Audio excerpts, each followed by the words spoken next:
ketua-ketua atau pengurusi daerah, ketua-ketua kumpulan, dan yang berkaitan. Dan kedua saya mengharapkan kehadiran Malaysia yang kuat asal pegawai pendidikan Islam sejarah akad yang akan merupakan panel kita pada hari ini, insyaAllah.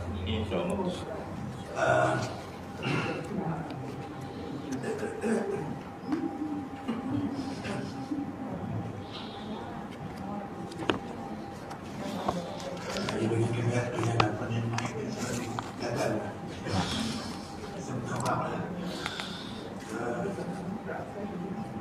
Selanjutnya saya hari ini mewakili kursi yang tak dapat hadir atas sebab kesihatan beliau dan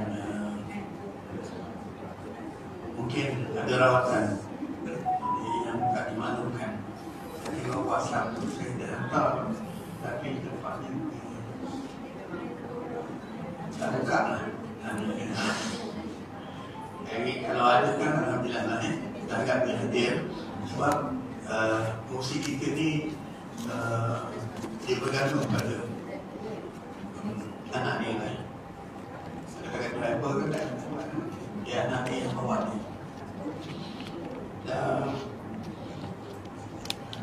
Jadi biasa saya usaha ni nak maklumkan bahawa kita ni adalah badan pendaftar. Saya cuba ringkas katanya.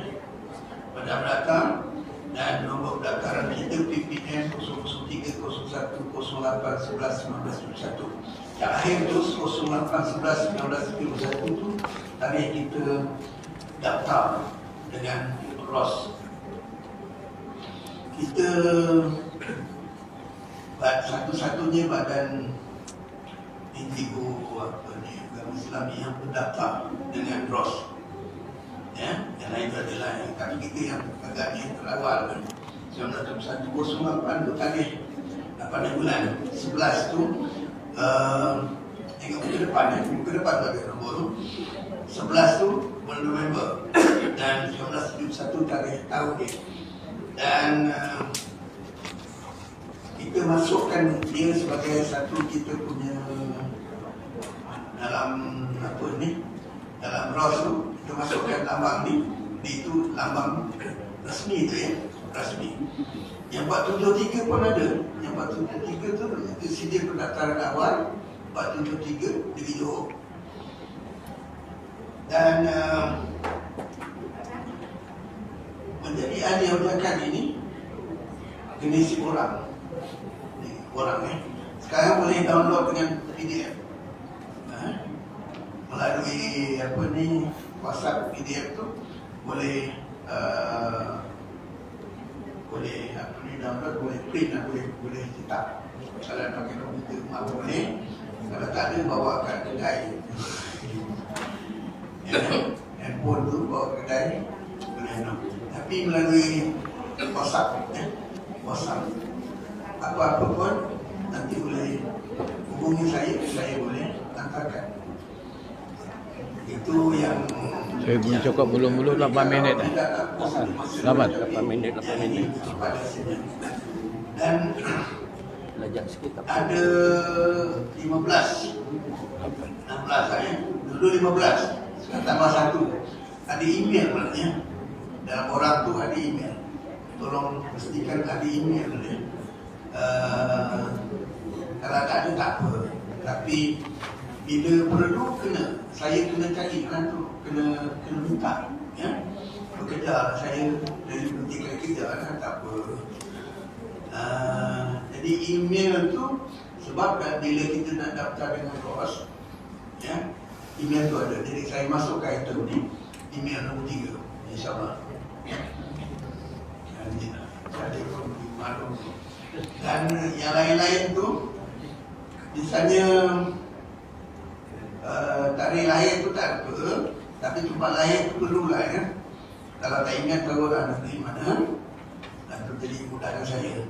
Pekerjaan tu dulu ya, kadang-kadang sebab memang dalam sistem tu dia letakkan pekerjaan, nombor telefon, dan yang penting juga nombor pencadang, nombor ahli. Ya. Madrasah dapat bantuan tak? Pastikan Tak dia ada. jadi Sendiri je. Tak nak daftar? Tak ada. Tak ada bantuan daftar ada. Kalau daftar dapat. Di daerah ada daftar. Tak yang ni, yang tahfiz.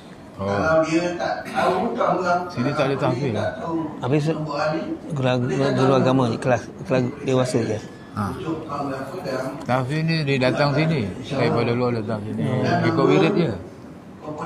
Macam tahfiz Ustaz Samsudin tu. Datang sini. Tahfiz Al-Najah datang sini. Sini tidak ada apa-apa, cuma Rasa saja lah. rasa wirid je. Kalau tidak dianggap kesedihan. Rasa. Kalau surah ada EJK, ni tak ada EJK. Bukan surah. 13 tu Rasa hojakan. ini kena draw sebenarnya. Sebagai bapa penjaga menggunakan tidak menggunakan nama bapa, itu nama anak tu dah di atas tadi. Jadi anak tu bapa tu atau penjaga. Dulu surah itu surah. Pindah sini. Itu menggunakan. Ini sebab kita badan tu datang lagi ya. Itu dia gunakan. Kemudian sama ni disertakan wang bayaran masuk tu RM5, wang tahunan ada RM1, ahli remaja pun RM5. Dimaksud tu sama juga dengan 14.1 tu RM5. Iuran ahli semua itu RM15, iuran ahli bersekutu RM10. Yang bawah ni kita belum apa ni, belum dapat urusan lagi ya. Jadi kita pakai sama juga. Sekali awam semua hidup RM15.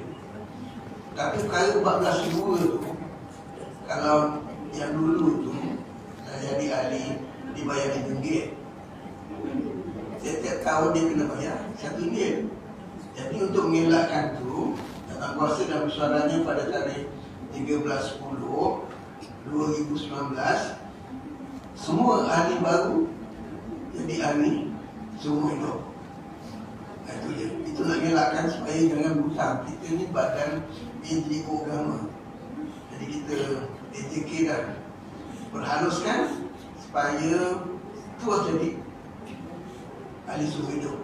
Dia tak ada hutang. Nanti tak orang kena hutang. Nampak tak ada apa-apa, tapi dengan apa? Dengan Allah Ta'ala, dengan Allah tu dengan yang itu yang kita yang itu. Sebab itu akan kuasa pada 13/10/2019 dalam memutuskan semua jadi ahli seumur hidup. Tadi itu. Tidak hutang setahun-tahun. Nampak tak apa, tetapi belakangnya Allah Malam. Saya ingat yang itu jumlahnya RM15 ya. Tak mahal. Ada orang kata ni kenapa RM5? Sekarang ni dah mahal semua yang lain. Tapi di badan NGO untuk menggalakkan supaya benar-benar murid, insyaAllah. Ini timbalan yang betul Ustaz. Tuan Hamzah. Alhamdulillah. Yang bawah tu itu kosong kan ya, untuk guna sosial. Kalau ada apa nak tanya, boleh tanya tentang apa ni orang keadaan ni. Yang kedua ni jumlah ahli kita sekarang ni sehingga hari ni lah ya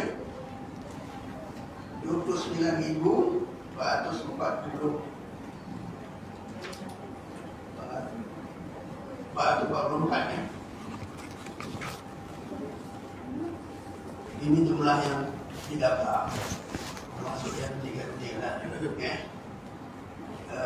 Sejak saya rekod yang ada pada saya sejak 2005 ya, Batu Pahat yang tertinggi 17,088 1,788. Itu cukup besar. Yang dekat tiang guru besar ke bukan? Dia dekat tiang baju putih. dan 1280. Itu. Dia pakai sini ada benda. Bukan daripada tangga, bukan? Kan. Oh? Kenal? Sedamas Tak. 987. Saya nak pernah nampak lah kat tangga. Sarawak ada 134. Betul. Yang kau cek tu ada benda, bukan? Kan. Melaka. Selangor ada 36. Perak ada 8 dan lain-lain lah ya.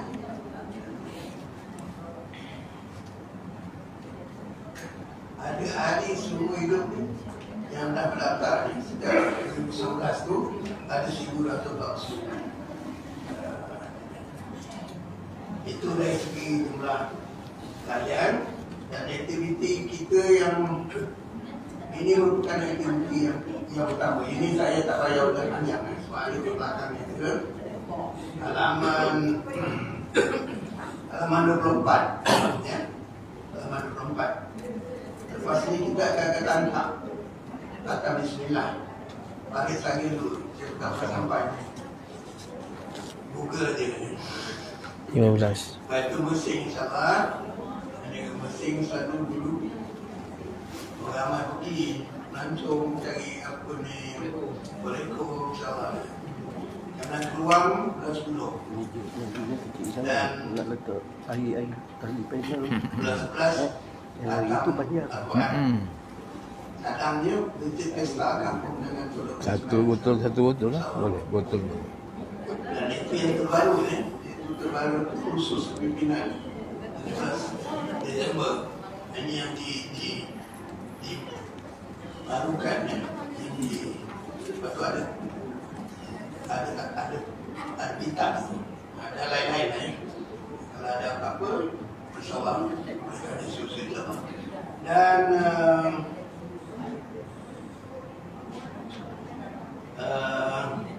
sangat pakai itu sajalah ya. Saya yang saya tak sampai nak sampai banyak tapi sangat cukuplah bagi kita nanti curi masuk mana. Dan sebelum itu seperti biasa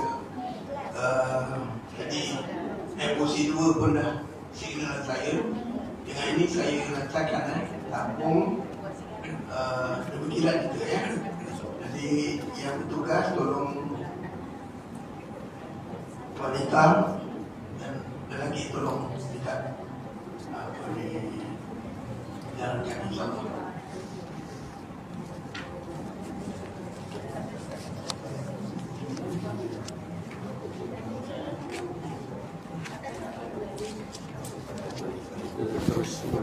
Boleh.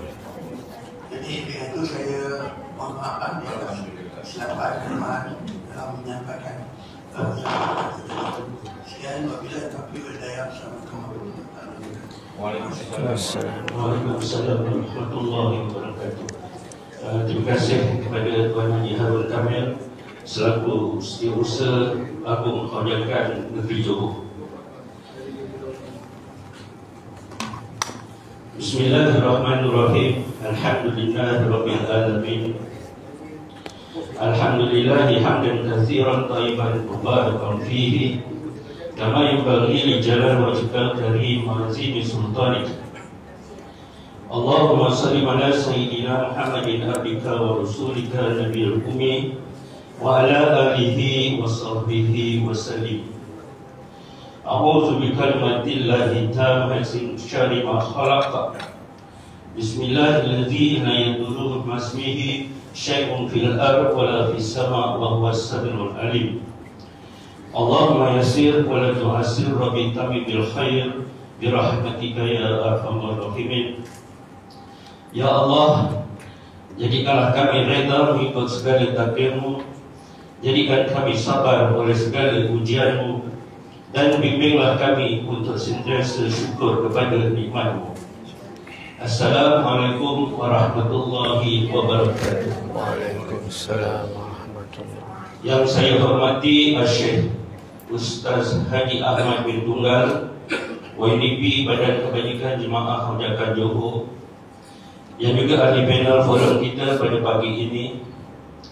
Seterusnya Al-Fadhil Ustaz Haji Fuad bin Osman, Pegawai Pendidikan Islam Daerah Tangkap juga ahli panel forum kita pada pagi ini, Ustaz Haji Hamzah bin Ramli, Timbalan WDP 1 Hojakan Johor, Ustaz Haji Habibullah bin Haji Osman, Naib Pengerusi 2, Ustaz Haji Harun bin Kamil, Setiausaha Hojakan Johor, Ustaz Haji Muhammad Afif bin Abdullah, Penolong Setiausaha, Ustaz Haji Refa bin Syafi'i, Bendahari Hojakan Johor. Tidak dilupakan pengerusi-pengerusi Hojakan Daerah, seluruh kepimpinan pertubuhan Hojakan Negeri dan daerah-daerah negeri Johor, Tuan-Tuan Haji, Puan-Puan Hajah, hadirin hadirat, mudah-mudahan dirahmati Allah sekalian. Alhamdulillah, marilah kita sama-sama bersyukur kehadrat Allah Subhanahu wa taala kerana dengan limpah izinnya kita diberi ruang dan peluang hadir dan beriktikaf di dalam Dewan Madrasah Hojakan Negeri Johor di Sepang Jerak, Muar Johor, di dalam sebuah majlis ilmu untuk mendengar dan menghayati satu tajuk yang sangat menarik, satu tajuk yang sangat hebat, yaitu kemerdekaan mengikut perspektif Islam.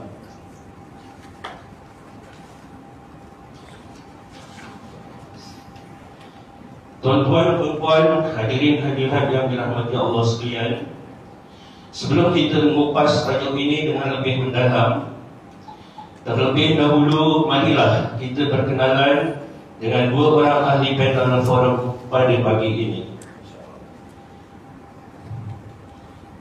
Di sebelah kanan saya, ahli panel yang pertama yang dikasihi Syekh Ustaz Haji Ahmad bin Tunggal, WDP Badan Kebajikan Jemaah Hojakan Johor sejak tahun 1995 hingga sekarang.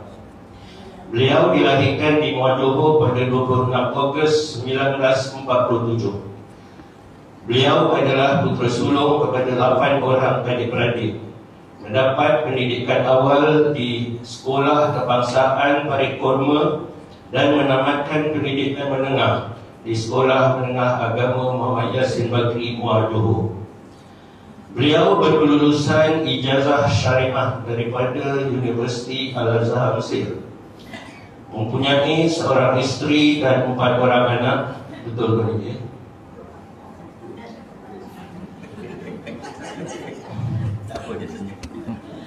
Memulakan karier sebagai guru di beberapa buah sekolah, antaranya Sekolah Menengah Kebangsaan Datuk Seri Amar di Raja Muar, Sekolah Menengah Sains Muar, Sekolah Menengah Agama Mahat Muar, sebagai pengetua Sekolah Menengah Agama Kerajaan Johor, dan berkhidmat di Jabatan Pendidikan Negeri Johor. Beliau telah menerima berbagai pengiktirafan seperti Anugerah Guru Cemerlang Negeri Johor pada tahun 1996, Tokoh Guru Agama Cemerlang Negeri Johor pada tahun 2000, Anugerah Ma'al Hijrah Peringkat Negeri Johor pada tahun 2003, dan mendapat Anugerah Tokoh Guru Johor dari Kementerian Pendidikan Malaysia pada tahun 2006. Dalam usianya 75 tahun kini, beliau adalah Imam Masjid Al-Manar, Juru Nikah, Guru Takmir, Amil Zakat Fitrah dan Harta. Beliau juga telah menulis lebih daripada 10 buah kitab dan beberapa buah buku berkaitan amalan wirid haujakan. Seterusnya, ahli panel kita yang kedua, Al-Fadhil Ustaz Fuad bin Osman. Beliau dilahirkan pada 14 Oktober 1969. Berkelulusan daripada Universiti Al-Azhar Mesir dalam kuliah Bahasa Arab. Betul, Ustaz? Pernah mengajar di Sekolah Menengah Agama Kerajaan Johor Keluar. Sama ni, Ustaz? Alhamdulillah. Bermula 2019 berkhidmat sebagai Pegawai Perkhidmatan Pendidikan Grade DG 44 di PPID, Pejabat Pendidikan Islam Daerah Tangkap hingga kini. Ahlan wa sahlan, marhaban bikum.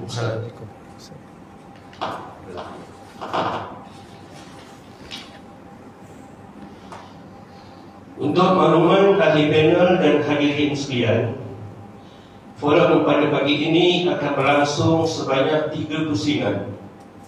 Di setiap pusingan, iaitu pusingan pertama, kedua dan ketiga, setiap ahli panel akan diberikan seorang satu soalan dan masa yang akan diberikan tidak lebih 8 minit dengan 2 minit masa tambahan. Di akhir pusingan nanti, iaitu selepas pusingan ketiga, jika masa mengizinkan, saya akan buka satu soalan kepada hadirin lelaki dan satu soalan kepada hadirin wanita untuk dijawab oleh salah seorang daripada 2 panel kita pagi ini. Muslimin, muslimat yang mudah-mudahan dirahmati Allah sekalian, tanpa melengahkan masa, suka saya untuk memulakan pusingan pertama dengan soalan pertama kepada ahli panel kita yang pertama, iaitu Ustaz Syekh Haji Ahmad bin Tunggal. Ustaz, tajuk forum kita iaitu kemerdekaan mengikut perspektif Islam. Mohon Ustaz terangkan dan jelaskan maksud tajuk tersebut, sama ada yang tersurat maupun yang tersirat. Silakan Ustaz. Bismillahirrahmanirrahim. Alhamdulillah Rabbil Alamin, wa bihi nasta'in ala umri dunya wad din, wal aqibatu lil muttaqin, wa la udwana illa 'alal zalimin. Wassalatu wassalamu ala rasulina sayyidina Muhammad wa ala alihi wa sahbihi ajma'in. Amma ba'd. Yang dihormati tuan pengacara majlis, yang dihormati Ustaz Fuad bin Usman, Pegawai Pendidikan Islam Daerah Tangkap, yang dihormati Tuan Setiausaha Tuan Haji Harun Kamil, Tuan Haji Refa bin Syafi'i, Bendahari Badan Kebajikan Jemaah Haji Johor, seterusnya tuan-tuan puan-puan hadirin hadirat yang dirahmati Allah sekalian. Bersyukur kita kehadrat Allah Subhanahu wa taala yang telah memberi kepada kita hidup, merupakan satu nikmat yang dikurniakan oleh Allah untuk kita beribadah, berjihad untuk agama Allah, demi keyakinan kita bahawa sesudah mati akan dihidupkan semula bagi membalas amalan-amalan kita di hari akhirat kelak. Dengan itu kita habiskan umur kita untuk beribadah. Dan kehadiran kita pada pagi ini pun merupakan satu ibadah, kerana kita akan mengupas satu tajuk kemerdekaan mengikut perspektif Islam. Dalam bahasa Arab, kemerdekaan itu maknanya al-hurriyah atau tahrir. Tahrir itu makna merdeka, bebas. Selain dia bermakna al-khur, istiqlal, juga bebas.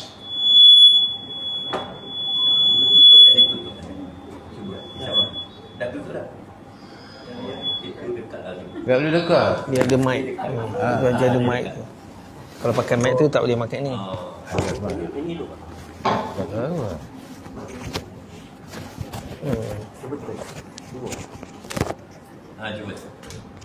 Tak ada. Tak boleh.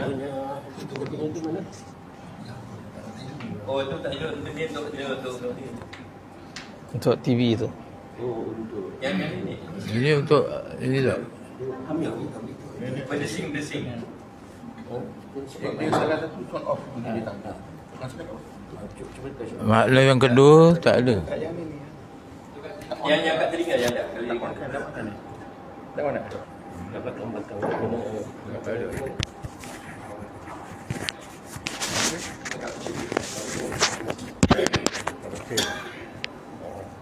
Jumpa kan? Jadi test InsyaAllah. ada. Yang dia boleh cakap dengan ustaz. Tentang nanti bila ustaz nak cakap on kau boleh. Okey.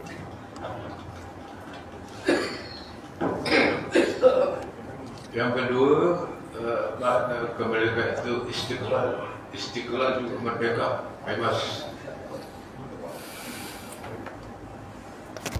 Yang ini untuk masuk lagi. Ya, baik. Tak berdengung ni. Entahlah.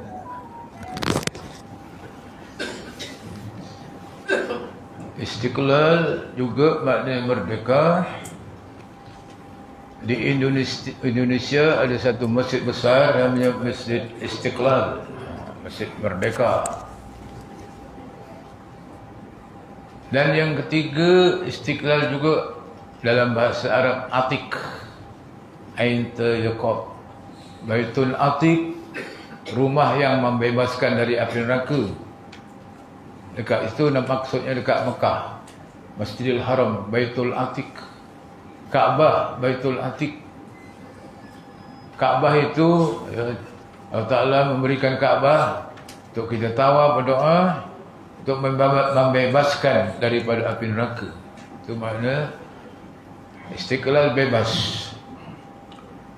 Jadi dalam konteks kemerdekaan kita di negara Malaysia ini, ialah makna merdeka itu bebas dari segala jajahan, naungan, cengkaman yang menjadikan umat negara itu jadi menderita, susah kerana dijajah oleh bangsa lain. Bangsa-bangsa yang menjajah kita, bangsa Inggeris, bangsa Portugal, bangsa Belanda, ya, komunis, susah rakyat. Maka dengan nikmat kurniaan Allah Subhanahu Wa Taala pada tahun 26 Ogos, bukan 26, 31. Ingat tarikh saya lahir pula. 26 Ogos tu tarikh saya lahir. Melekat dekat minda saya pula tarikh lahir saya. 31 Ogos 1957 merupakan hari keramat bagi negara kita Malaysia, di mana Tengku Abraham Putra Al-Hajj melaungkan merdeka, merdeka 7 kali. Apa agaknya dia gunakan 7 kali merdeka? Ganjil tu. Dan Tuan Haji Sarip tak datang hari ini. Ada. Dialah yang mengibarkan bendera Malaysia yang pertama waktu merdeka. Syukur alhamdulillah kita ada ahli kita yang menaikkan bendera, panjang umurnya. Jadi segala kesusahan, penderitaan, ketakutan telah hilang. Timbullah rasa tenang, bahagia, aman, sentosa, makmur, bahagia kita kecapi. Kerana itu kita kena syukur di hari kemerdekaan kita. Kerana mengenang itu adalah kurnia yang sangat berharga, sangat bernilai daripada Allah Subhanahu Wa Taala. Namun pada hakikatnya, walaupun sudah merdeka, tetapi rakyat negara kita masih dicengkam kesusahan, penderitaan, kemiskinan. Terutama kita minta maaf bangsa Melayu, bangsa kita, yang mana Inggeris telah memberi kepada kita kemerdekaan, tapi dia sudah meramal bahawa bangsa Melayu ini malas bangsa Melayu ini suka hiburan. Dan juga kata-kata itu agaknya menjadi kenyataan. Dia dah tahu.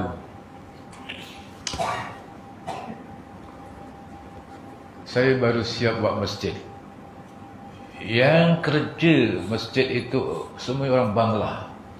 Saya tanya pada kontraktor, kenapa tak orang Melayu? Orang Melayu malas, penting, banyak alasan, cuti. Bangla tak ada, 24 jam, malam pun dia kerja, dah siap. Tuan-tuan, puan-puan, bolehlah menziarahi Masjid Al-Manar. Jadi bangsa kita ni masih banyak tercecer. Negara kita juga sebenarnya kalau kita kaji selidik, walaupun namanya merdeka, tapi pada hakikatnya yang tersirat masih belum lagi sebenar-benar merdeka. Pertama kerana negara kita banyak hutang. Banyak hutang. Tapi tuan-tuan agak terjejas juga dengan hutang kerajaan pada kita. Orang-orang kita masih banyak tertinggal dalam berbagai-bagai aspek dan bidang. Dalam pelajaran, kalau kita kaji selidik siapa yang ramai ke universiti, dan siapa yang ramai jadi doktor, siapa yang banyak berniaga dengan secara agak besar, seperti perniagaan yang ada dekat Muar. Orang-orang kita mana ada WTEC, mana ada, semua bangsa dia. Iaitu kita masih tertinggal dalam ekonomi. Dan ini seharusnya kita membebaskan fikiran kita, orang kita boleh maju, boleh ke depan, boleh bersaing dengan bangsa asing, asalkan rajin, kuat, bersungguh-sungguh dalam melaksanakan kerja-kerja yang kita hadapi. Ada 8 minit, dah cukup? Belum? Dia kata 8 minit saja. Ada tambahan? Jadi itu saja, nanti ada pusingan lain, bolehlah kita berfungsi samalah. Jadi kalau nak bertanya, nantilah ada soal pertanyaan ya. Sekian, terima kasih. Terima kasih Ustaz. Seperti yang Ustaz katakan tadi, sebenarnya bukan saja umat Islam ini miskin dari segi harta, tetapi juga kelihatannya miskin daripada ilmu agama. Contohnya dengan beberapa insiden baru-baru ini, dengan beraninya orang-orang Islam sendiri menafikan hukum-hukum Islam. Seterusnya saya ingin bertanya kepada Al-Fadhil Ustaz Fuad, selaku pegawai yang terlibat secara langsung dalam pendidikan Islam. Boleh tidak Ustaz menggariskan ciri-ciri atau sifat-sifat yang patut ada kepada rakyat Malaysia khususnya yang beragama Islam, bagi memastikan generasi kita dapat meneruskan kehidupan dalam perspektif Islam? Fadhal Ustaz. 8 minit Ustaz. Assalamualaikum warahmatullahi wabarakatuh. Nahmaduhu wa nasta'inuhu wa nastaghfiruh wa nu'minu bihi wa natawakkalu alaih wa nashhadu an la ilaha illallah, nashhadu anna Muhammadan abduhu wa rasuluhu, amma ba'du. Pertamanya terima kasih pada pengurusi majlis, Encik Muslim bin Junid. Begitu juga pada panel pertama, iaitu Tuan Haji Ahmad bin Tunggal, juga merupakan guru saya, tuan guru saya yang sama pernah mengajar di Sekolah Menengah Agama Kerajaan Johor. Saya masuk tahun 97 dan tahun 98 Ustaz masih ada lagi, dan 99 keluar daripada Smart J. Kemudian barisan kepimpinan Jemaah Haujakan di Johor yang tak saya dapat sebutkan di sini secara terperinci. kepada tuan-tuan haji, puan-puan hajah, hadirin hadirat yang dikasihi sekalian. Sebenarnya saya bersalah nak sambut panggilan ceramah ataupun panel pada hari ini, kerana saya digandingkan dengan tuan guru ni. Saya pun sakit perut pagi tadi. Alamak. Saya tak tahu. Biasa tak sakit perut macam ni. Sakit perut setiap saya kata nanti dah jumpa Ustaz, baiklah tu. Alhamdulillah baik. Alhamdulillah. Jadi alhamdulillah daripada apa yang disebutkan oleh pengacara majlis, kita telah merdeka dan kita telah mendapat hasil daripada kemerdekaan itu. Namun nilai ataupun harga kemerdekaan semakin hari semakin runtuh, semakin hari semakin menghilang, dan semakin hari kita merasakan erti kemerdekaan itu semakin lama tidak dihargai oleh generasi sekarang. Jadi kalau mengikut daripada soalan yang diberikan pada saya, bagaimana, apakah perkara amalan yang sepatutnya orang Islam pada hari ini dalam menghayati kemerdekaan, saya ingin buat satu cerita kisah di mana suatu ketika pada zaman Sayyidina Umar radhiyallahu an berlaku pertembungan antara tentera Islam dan tentera Parsi. Tentera Islam dipimpin iaitu panglima besarnya ialah Sa'ad bin Abi Waqqas, di mana tentera Parsi dipimpin oleh Rostom Parkhaz. Jadi apabila Rostom ni merasakan bila bertembung ni antara tentera mereka dan tentera Islam, mereka mendapati orang Islam ni mempunyai kekuatan yang sangat hebat. Maka mereka ingin buat perundingan. Anda tahu boleh berdamai ataupun sebagainya. Maka dihantar satu utusan jumpa Sa'ad bin Waqqas, dan Sa'ad bin Waqqas hantar balik kepada Sayyidina Umar radhiyallahu an. Kata Sayyidina Umar, baik, kamu pilih di kalangan kamu untuk menjadi wakil kita kepada tentera Parsi ataupun berjumpa dengan Rostom. Maka Sa'ad bin Abi Waqqas buat mesyuarat, dan ahli mesyuarat itu adalah seorang bernama Rabi'i bin Amir. Sahabat ini pernah berterlibat langsung dalam beberapa pembukaan beberapa negeri, antara Syam, Nahawan, dan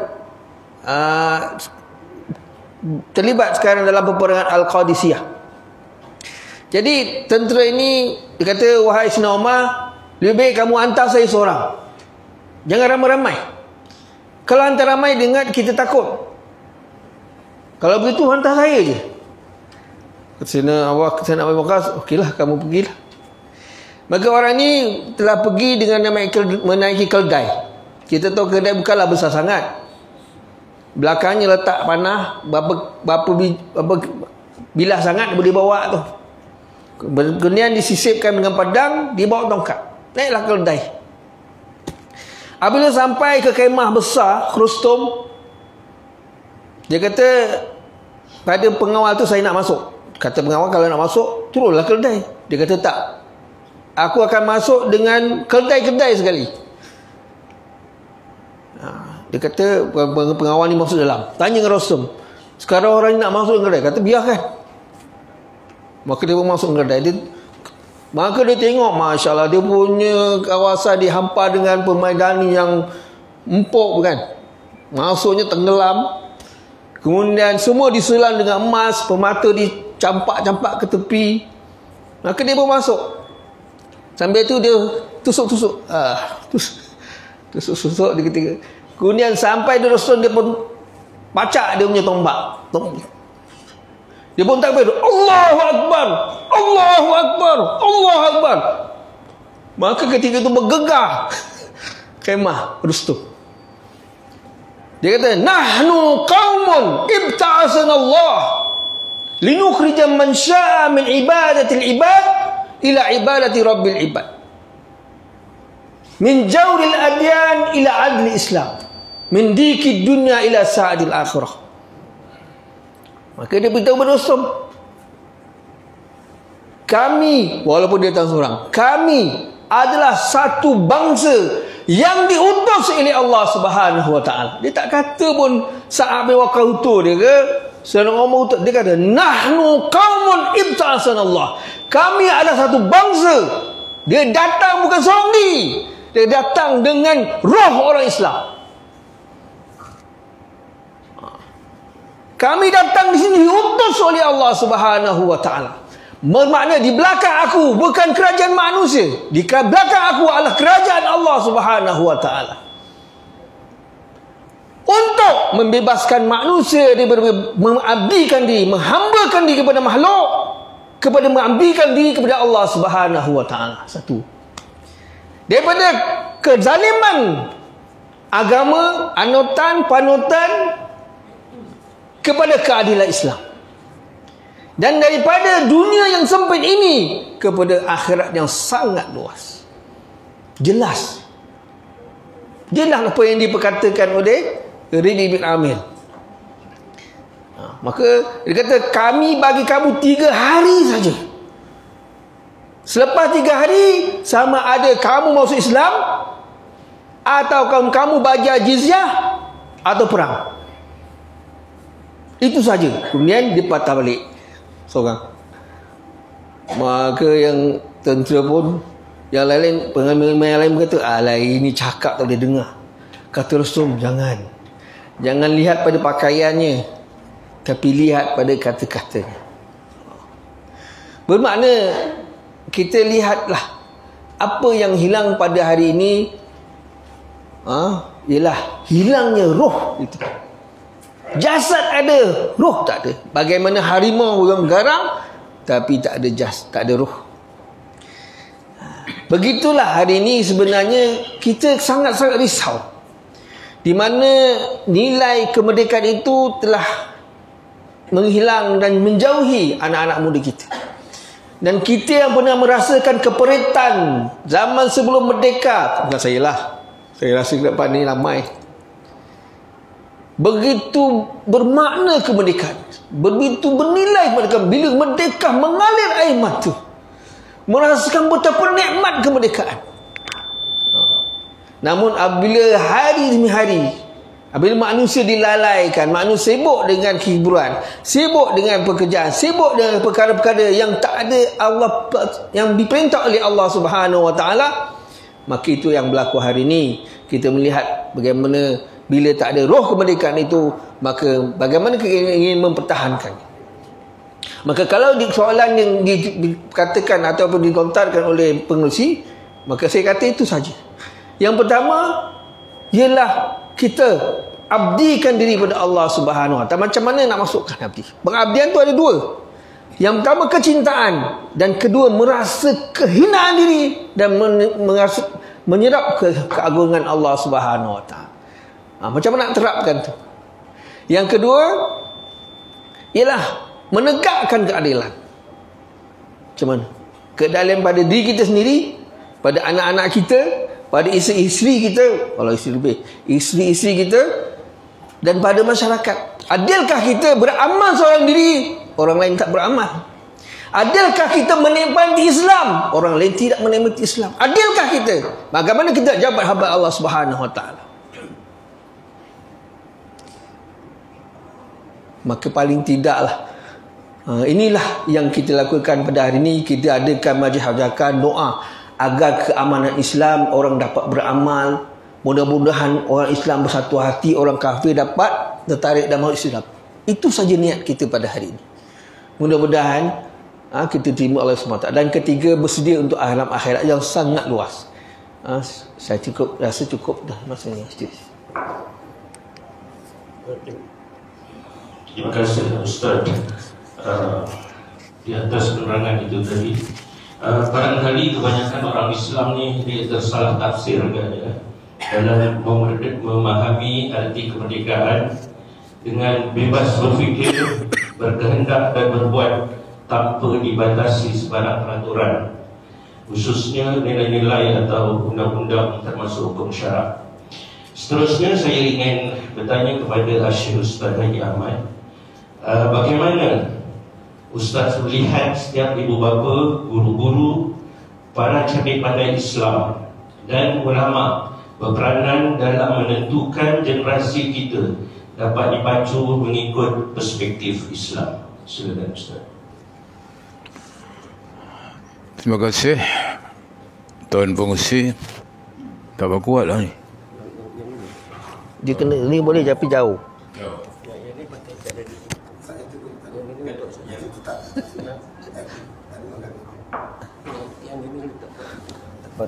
Ni lekat juga. Untuk dunia punya. Peranan ibu bapa. Jauh sikit.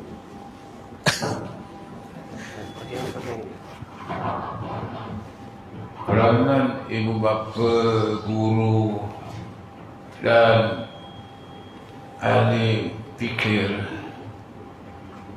berperanan pertama sekali untuk anak-anak dan generasi kita akan datang, iaitu memfokuskan mengenai Al-Quran.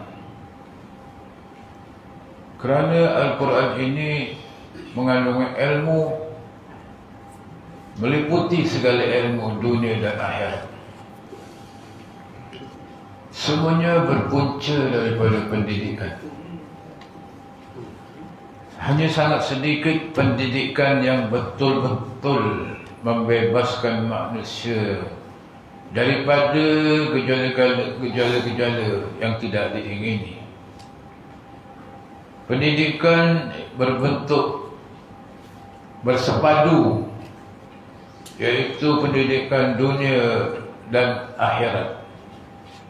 Maksudnya pendidikan dunia, ilmu matematik, ilmu sains, apa juga ilmu, itu pendidikan dunia.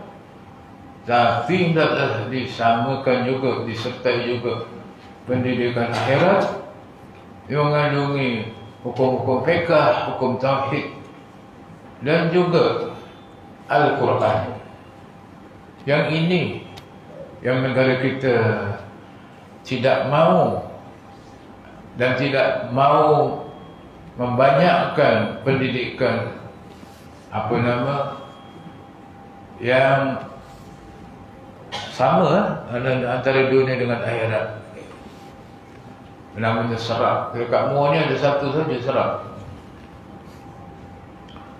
Dan juga pendidikan seperti Ma'had, itu betul pendidikan, tapi tak banyak macam ini. Ini baru-baru ni sekolah menengah Mak Yasin pun ada pendidikan yang maknanya seimbang lah, bersepadu antara dunia akhirat.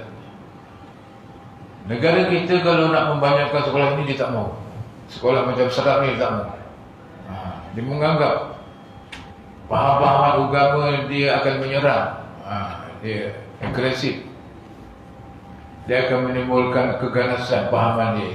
Inilah yang masih dicengkam oleh pahaman British. Dia nak dunia saja. Akibatnya pelajar-pelajar baca Fatihah pun tak tahu, agama pun tak tahu. Kerana semata-mata dia mempelajari akademik semata-mata. Jadi kena sedarlah kita semuanya, ibu bapa, bahawa pendidikan yang sebenarnya mengikut perspektif Islam ialah pendidikan bersepadu. Ini baru beberapa tahun disedari oleh kerajaan kita ada pendidikan bersepadu. Jadi kalau tahfiz dari Quran pun masa depannya tak terjamin. Akademik saja tak ada agama pun, dunia saja dapat, akhirat tak dapat. Jadi oleh kerana itu, Ustaz Fuad tadi cerita, saya pun nak cerita juga. Cerita dia hebat, saya punya tak hebat. Suara dia tinggi macam Haji Hamzah. Saya tak boleh tinggi, suara saya mendak. Tapi macam suara Ramli orang kata. Hari Rabu yang lepas ni, 19 hari bulan tu, saya pergi ke Kedah kerana nak melawat Ma'had Tahfiz Sulaimaniyah. MTS, Ma'had Tahfiz Sulaimaniyah. Saya sangat tertarik dengan pendidikan ini. Kalau tuan-tuan buka WhatsApp, di negara kita banyak bangunan-bangunan yang dibina secara wakaf. Bangunan iaitu untuk tahfiz. Konsepnya ialah hikmat. Dia berkonsepkan hikmat. Banyak atau ramailah masyarakat kita menerima untuk kelas ini. Yang saya sangat terharu, cikgu-cikgu dia nak pelajari pandai, pelajar-pelajar pandai cakap Turki. Cikgu dia cakap Turki, masa mengajar tu cakap Turki. Saya masuk kelas dia tu, dewan dia. Oh, tak ada lah, bak lain macam ni. Cakap Turki dan orang Turki pun ada di situ. Itu dekat Kedah ada satu pusat dia di situ. Ma'had Tahfiz Sulaimaniyah mengambil nama Sulaiman daripada Turki, pengasas Turki Sulaiman, jadi Sulaimaniyah. Tuan-tuan sekalian, saya nak ambil konsep hikmat namanya, hikmat. Yang ini sudah macam hilang. Sana orang nak membuat satu bangunan 3 juta untuk mak dia yang sudah mati. Orang lain nak bantulah, tapi dia tak mahu. Tak usah, saya tanggung sendiri 3 juta bangunan cantik untuk kelas tahfiz. Yang dekat Kedah tu kelas tahfiz permulaan, baru alif bata. Bapak dia lebih percaya dengan sekolah ni. Sebelum ni bapak di sekolah tempat lain, ahlak tak berubah. Pergi sini ahlak berubah. Jadi bila sudah 3 tahun atau 4 tahun dipindah sekolah lain, tujuannya untuk mengelakkan cemu. Pasal banyak sekolah-sekolah di negara kita yang diasas oleh Ma'had Tahfiz Sulaimaniyah. Pengetuanya Muhammad Amin, bekas sekolah saya, bekas murid saya. Sepatu dia undang saya ke sana. Dan banyaklah, maknanya pelajar-pelajar yang sudah habis Quran, dan habisnya tu dekat Turki. Dia pergi Turki habis sampai sana.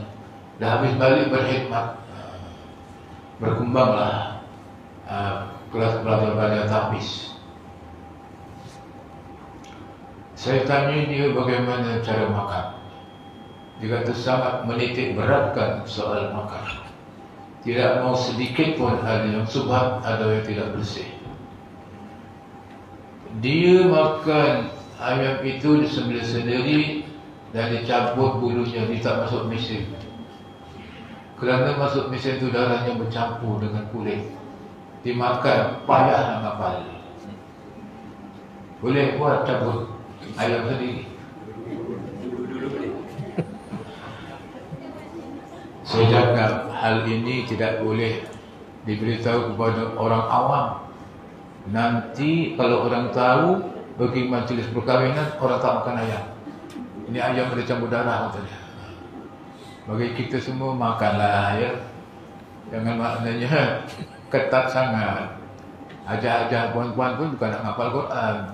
Ngapal surah Yasin pun jadilah. Pun tak apa-apa. Surah Al-Mulk. Jadi siapa yang orang kata dedel, orang Jawa kata lah, payah nak ingat, cuba elakkan beli ayam di pasar. Beli sendiri, cabut ayam bulu sendiri dan masak secara yang tidak meragukan. Kita beragu tapi fakta itu betul tau. Darah bercampur dengan kulit betul tau. Dekat kisaran tu. Jadi itulah mengenai Al-Quran. Mana ibu bapa mesti titik beratkan pada anak-anak Al-Quran. Walaupun di sekolah biasa sekarang ini, tapi hantar di tempat mengaji, beri dia tuition. Sekali ngaji 50 atau 100. Dulu saya 9-15 sen ngaji, pakai minyak gas. Cikgu saya tu Mustafa, bila mati saya talkinkan dia, bau wangi kuburnya, wangi. Itu saya jumpa sejarah saya Saya baca talqin 2 mayat, 2 orang wangi. Namanya Haji Mustafa dengan Haji Fajri. Wangi kuburnya macam kasturi. 2 orang ini hidupnya dia tidak mengata orang. Dia baik orangnya. Quran, juga etika kat masjid, sembahyang, tak ada ngata orang. Ini pengajaran susah kita nak mengelakkan dari mengata orang. Sedap mengata orang. Ingat, amalan kita boleh lupus, boleh habis dengan namimah. Kita dengar cerita orang tu tak baik, kita sebarkan, saburkan tempat lain. Namimah, habis pahala. Hasad, mengharapkan kemusnahan, kebinasaan nikmat yang ada pada seorang, habis.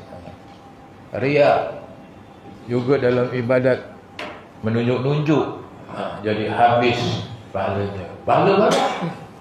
Bila ucapkan kata kursi, sutul ihlas 1000, ngata orang banyak juga.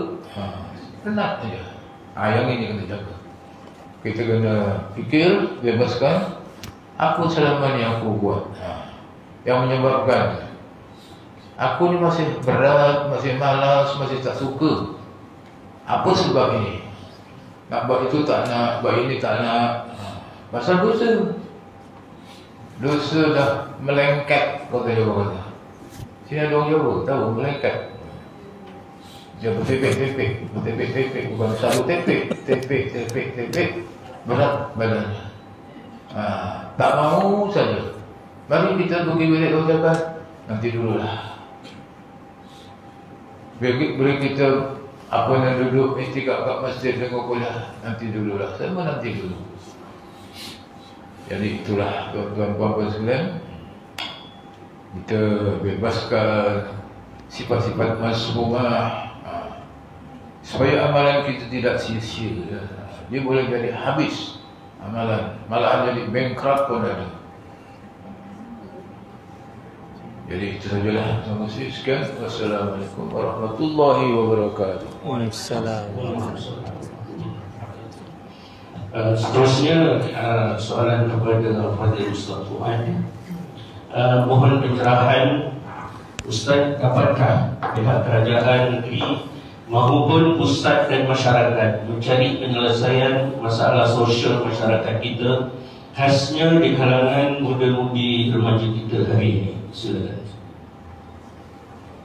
Terima kasih majlis. Jadi pihak kerajaan dan pihak-pihak yang berkuasa dan pihak-pihak yang dilantik untuk mencari penyelesaian bagi menyelesaikan masalah-masalah sosial ni, mereka telah bersepakat bahawa asal untuk kemenjadian manusia ini adalah daripada kecil lagi, bermakna daripada tangan ibu ayah lah yang menentukan benih itu adakah benih yang baik ataupun tak baik. Kalau benih itu tak baik, maka mana untuk diubah menjadi yang baik dan dapat menghasilkan benih yang lebih baik. Jadi kita melihat hari ini, apabila kita kembali kepada asal, maka itulah banyak program-program yang menyeru kepada keluarga bahagia, keluarga sakinah. Tapi kita melihat hari ini ialah kita masyarakat Melayu ni dari segi parenting, dari segi skill ataupun kemahiran dalam mendidik anak, biasanya mereka mengikut apa yang mak bapak mereka buat. Mereka kalau dulu mak bapaknya garang, begitulah dia garang dengan anak dia. Jadi begitulah, ada yang menuruti dari masa ke semasa. Namun ada juga anak-anak yang telah mendapat pendidikan, mereka cuba dengan cara yang baru. Kalau dulu cara penyelesaian dengan anak nakal, tangan ikat. Kalau dulu gaduh, ambil parang dulu. Tapi hidup lah. Tapi anak dulu walaupun begitu berakal. Sekarang ni lebih kepada kaunseling. Kalau anak nakal, ni tahu tak, kalau dia kaunseling dah besar baru nak tangan. Macam mana nak menangani kan? Gitu. Tetapi itulah bagi saya, apabila anak-anak kita kat luar, dia dah liar. Masyarakat pun dah liar. Bukan anak saja, masyarakat pun liar. Sebab itu kalau dalam kaedah tasawuf dia dipanggil rabitah, iaitu mengikat hati-hati kita kepada Allah Subhanahu Wa Taala.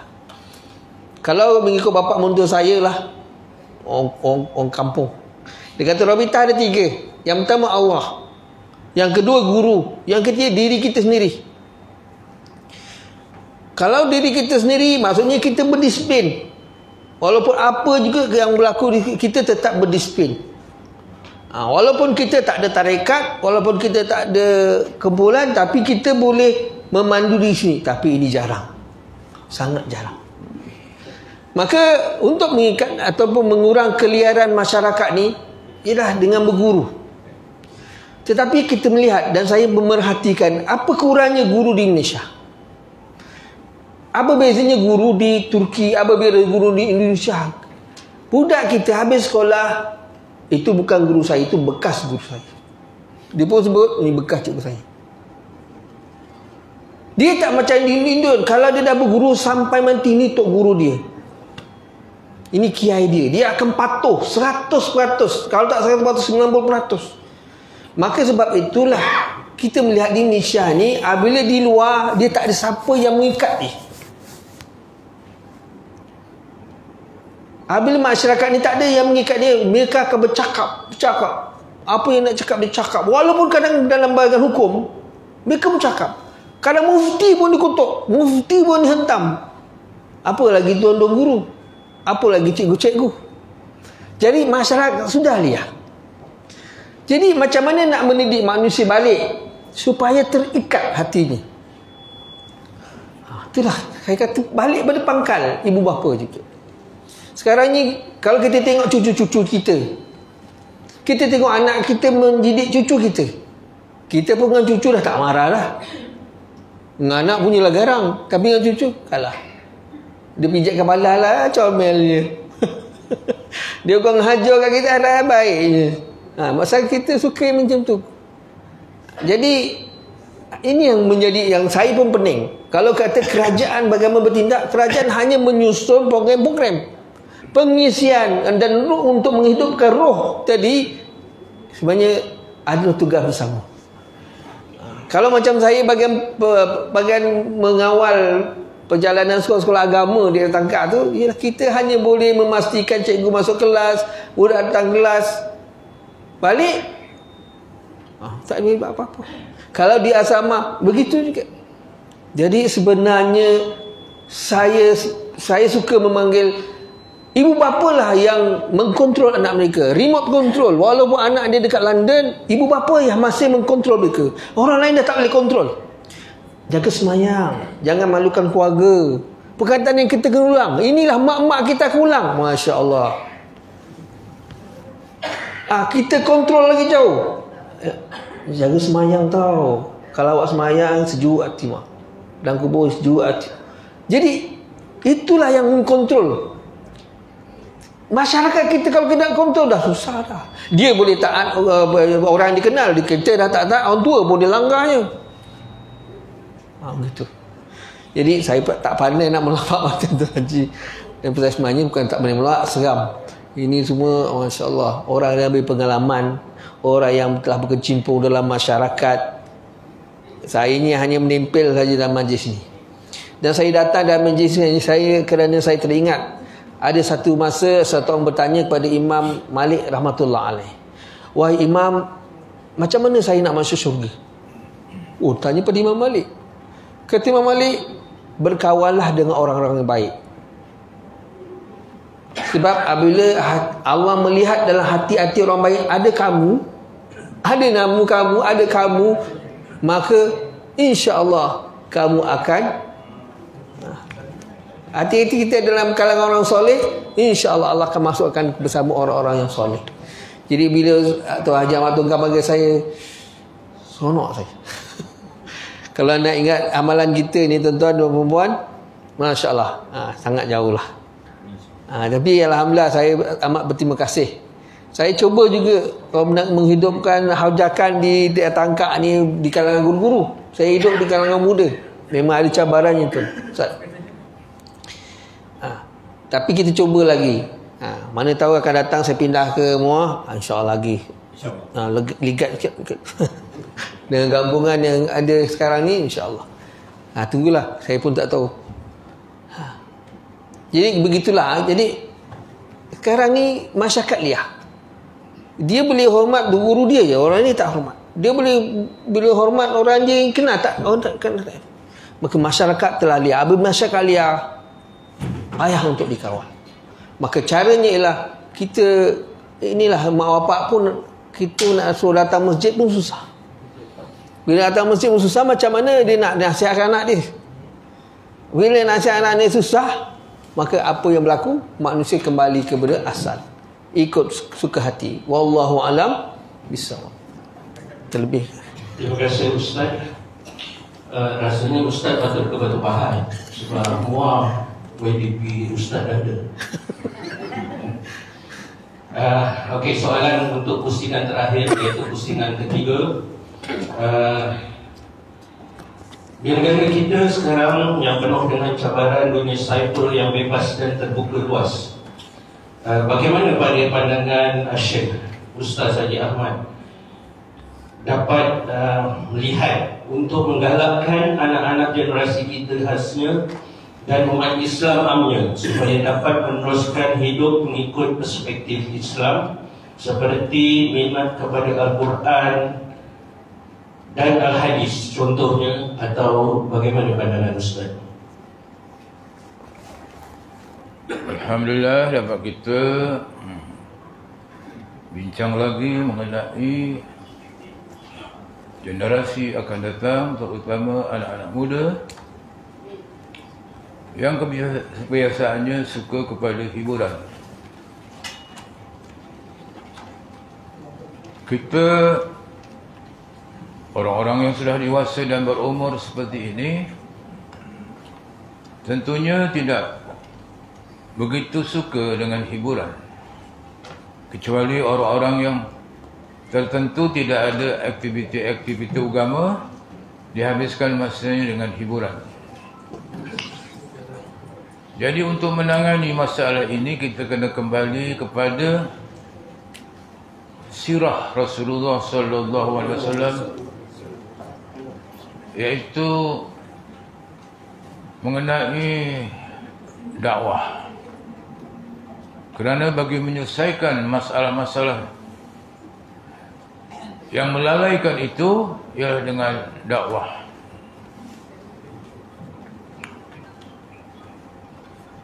Kita mengikut generasi akan yang telah lalu, dia berpandukan kepada ayat A'udzubillahi minasyaitonirrajim. Kuntum khairu ummatin ukhrijat lin-nas ta'muruna bil ma'ruf wa tanhauna 'anil munkar wa tu'minuna billah. Kamu adalah sebaik-baik umat. Kita semualah sebaik-baik umat, kamu. Ukhrijat lin-nas, dilahirkan untuk manusia. Kita ni manusia yang dijadikan oleh Allah sebaik-baik umat. Sebab kita lahir di zaman Nabi disebut umat. Kalau zaman kaum Nuh, Musa, Isa, kaum namanya. Dia tak cakap umat. Sebab itu Quran diturunkan zaman Nabi Muhammad, kita sebenarnya umat. Kuntum khairu ummatin. Kalau zaman Nabi Nuh, namanya kaum Nabi Nuh, kaum Nabi Musa, kaum Nabi Isa. Yang umat ini untuk Nabi Muhammad sallallahu alaihi wasallam saja. Ukhrijat linnas, dilahirkan untuk manusia. Kita manusia untuk manusia. Diri kita ni manusia untuk manusia. Untuk manusia itu apa? Ta'muruna bil ma'ruf.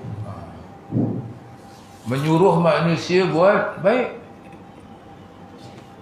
Wa tanhauna 'anil munkar, mencegah manusia daripada mungkar. Perkara-perkara yang buat maksiat itu kita lah, generasi kita lah, umat Muhammad lah yang menyuruh orang buat baik dan mencegah mungkar serta beriman kepada Allah. 3. Kita dilahirkan sebagai umat kerana apa? Kerana kita nak berdakwah melalui Quran. Kerana Quran. Ta'muruna bil ma'ruf, menyuruh orang buat baik itu berpandukan apa kita? Quran. Jadi kalau kita dapat mengajak manusia menyeru kepada kebaikan itu, itulah kita tergolong sebaik-baik umat. Mencegah daripada mungkar itu sebaik-baik umat. Dan beriman kepada Allah sebaik-baik umat. Ada 3 tu. Suruh buat baik, melarang buat jahat, dan juga beriman.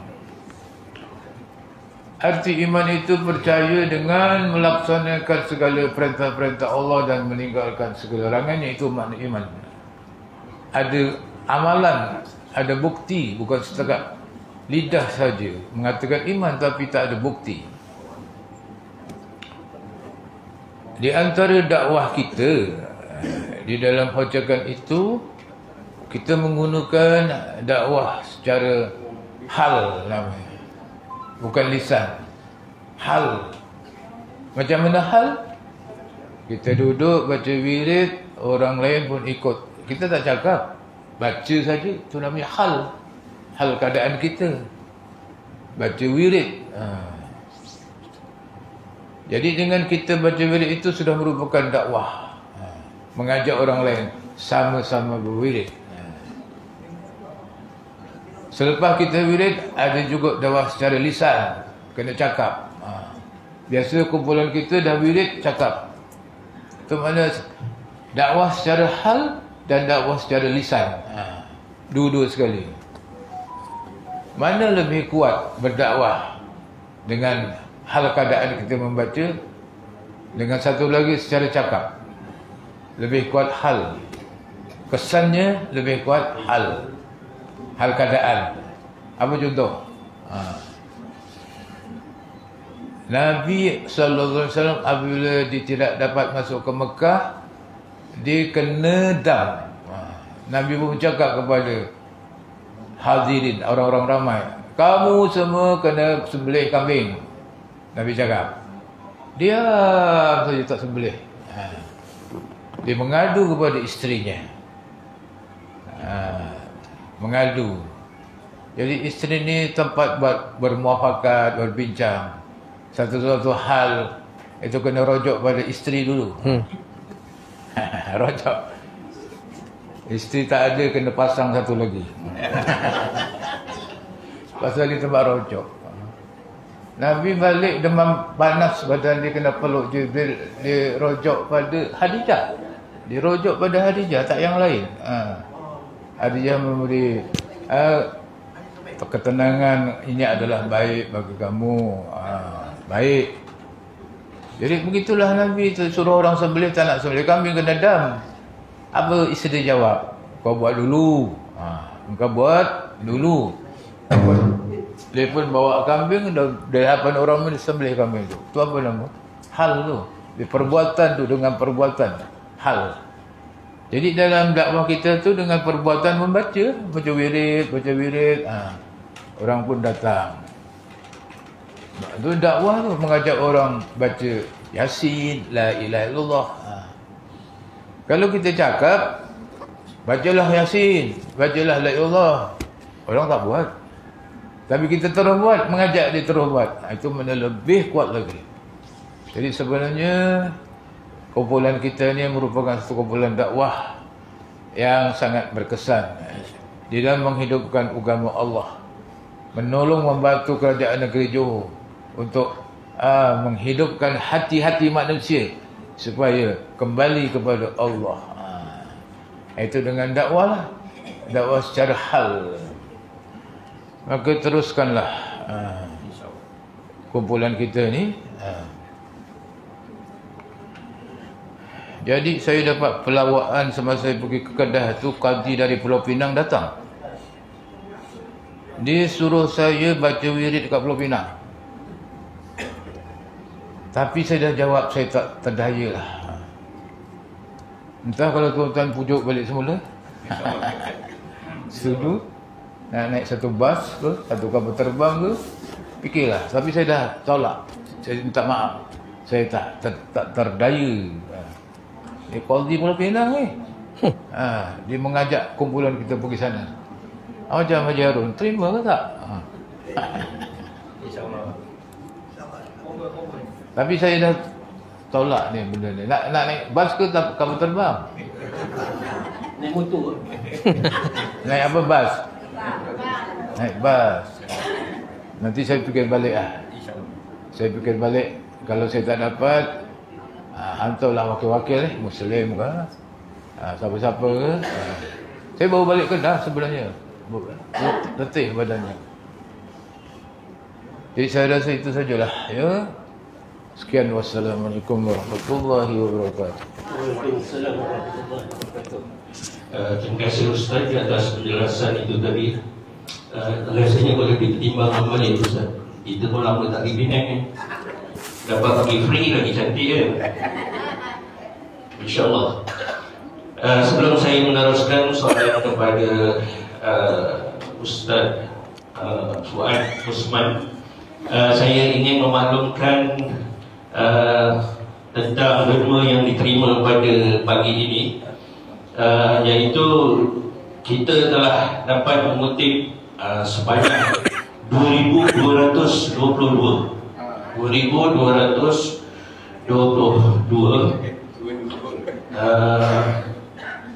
dan kita ucapkan jutaan terima kasihlah kepada pada para penyumbang. Ada penyumbang individu juga yang tercatat di sini.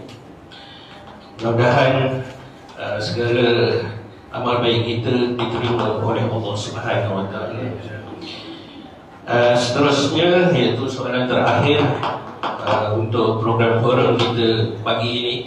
Sebelum kita buka kepada satu soalan daripada pihak lelaki dan satu soalan dari wanita, saya ingin bertanya kepada Fadil Ustaz Osman, dengan pertumbuhan institusi seperti Mahat Sains Tahfiz, Maktab Rendah Sains Semara dan lain-lain institusi, apa pandangan Ustaz? Dapatkah ianya membantu mengatasi dan seterusnya membentuk generasi untuk hidup berlandaskan syariah Islam berbanding dengan generasi salafus salih sebelum ini? Silakan Ustaz.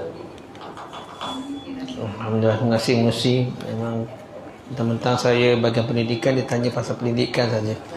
Alhamdulillah, syukur kepada Allah Subhanahu Wa Taala. Jadi apa saja jua institusi pendidikan, sama ada berlandaskan berdasarkan agama ataupun tidak, maka semuanya atas satu matlamat, iaitu bagaimana anak-anak ini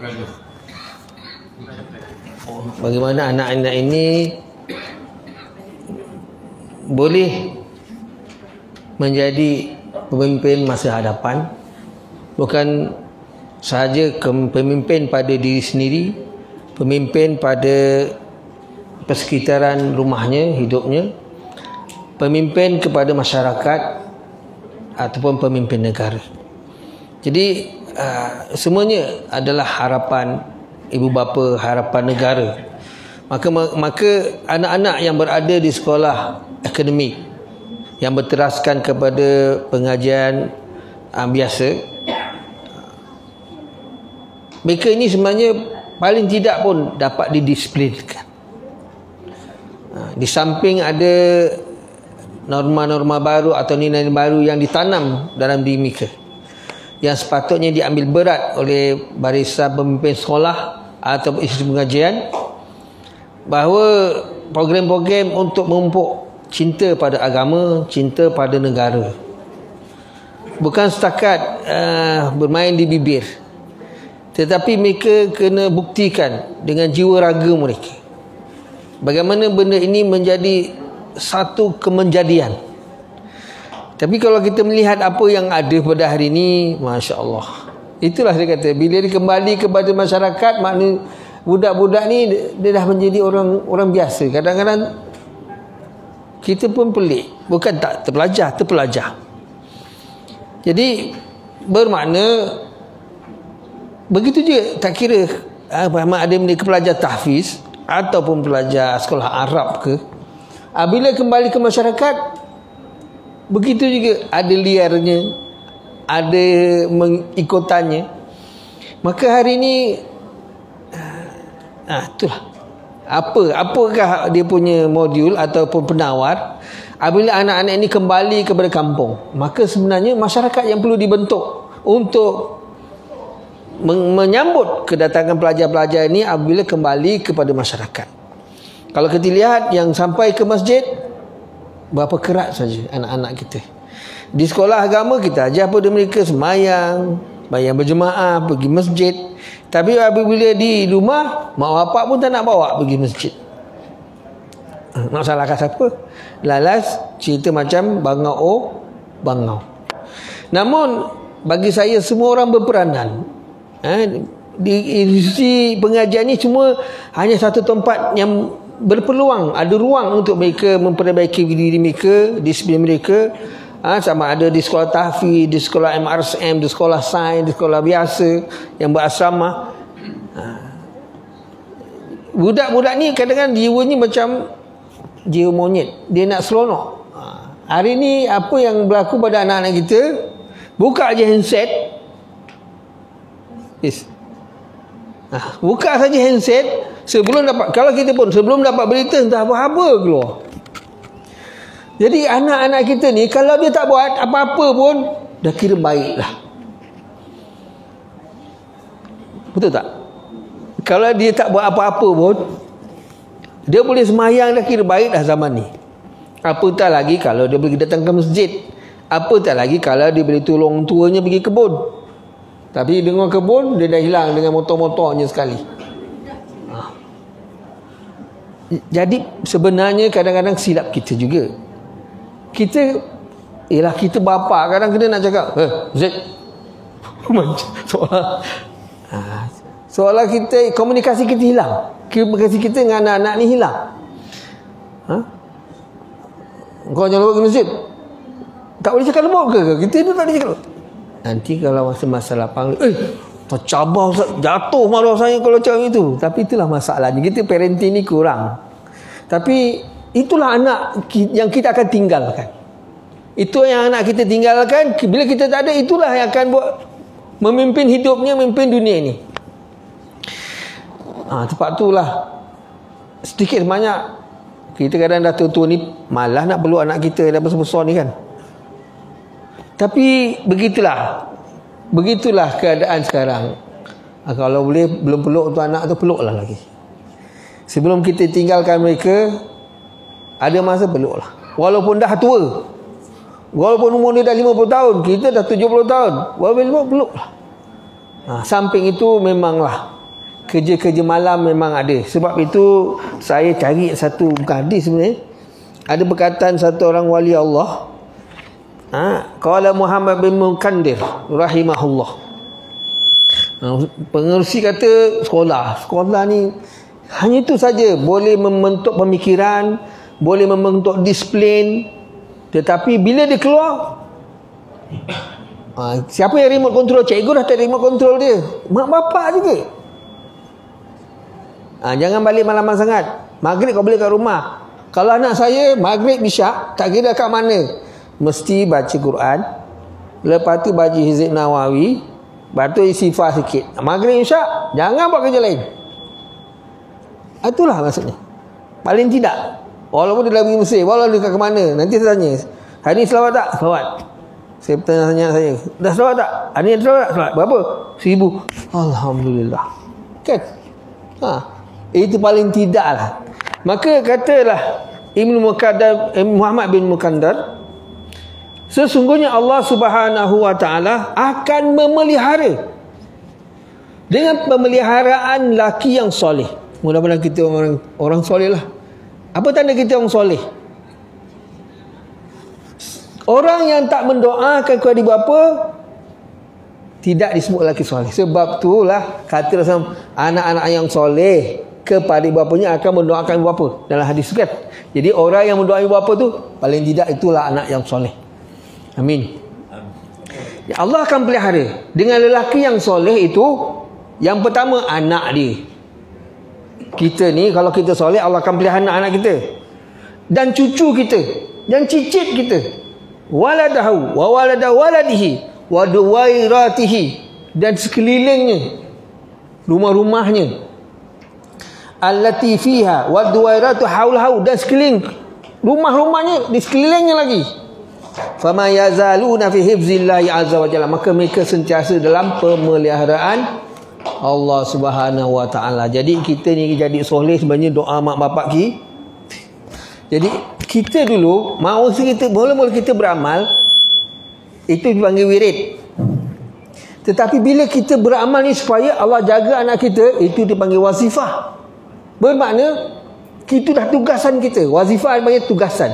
Jadi begitulah maksudnya. Saya memang sangat menyokonglah jemaah jakan ni. Saya kena jemaah jakat masa saya sekolah menengah dulu dekat Mahat Johor. Saya selalu pergi dekat masjid Taman Kebun Bunga, Kebun Teh. Imam tu asyik buat majakan. Saya pun tumpang-tumpang sekali sebab ada makan.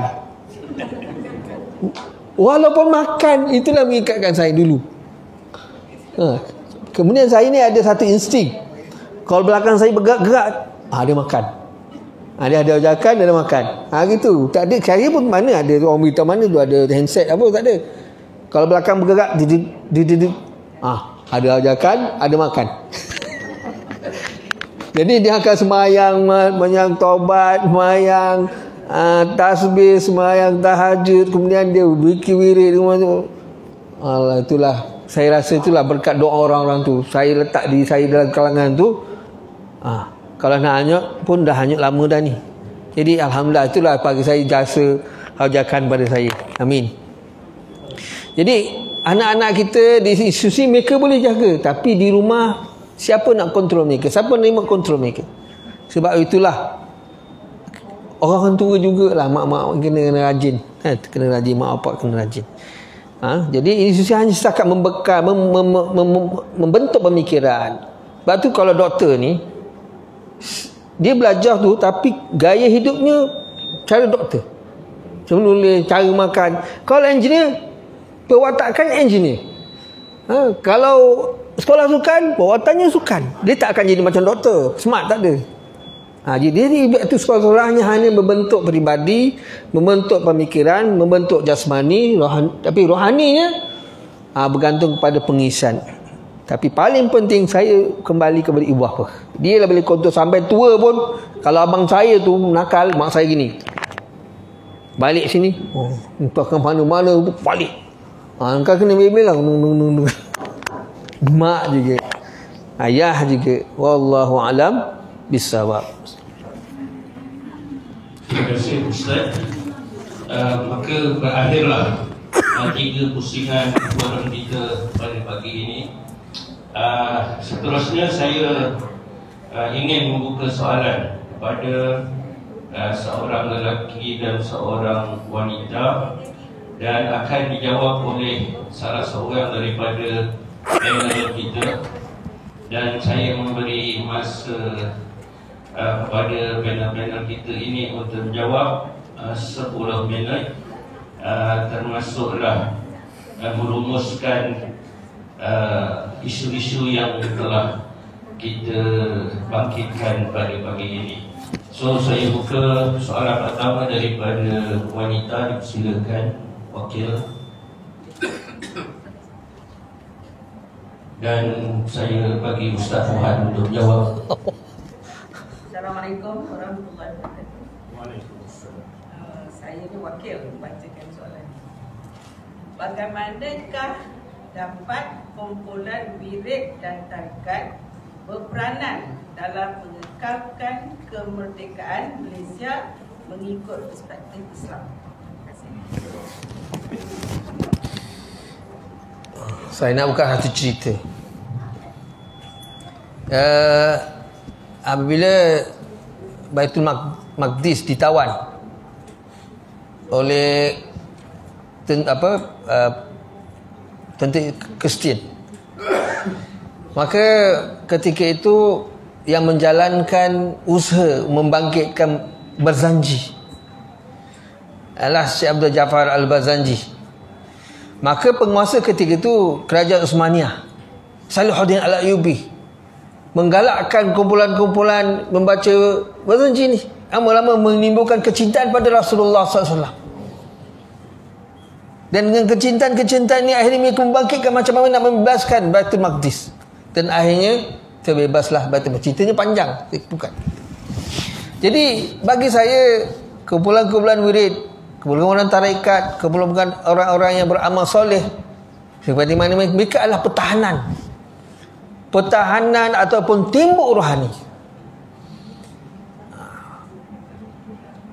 Pertahanan ini kalau kita lihat, Masya Allah, bagaimana Allah menyatakan dalam Al-Quran, di mana seorang bapa yang soleh,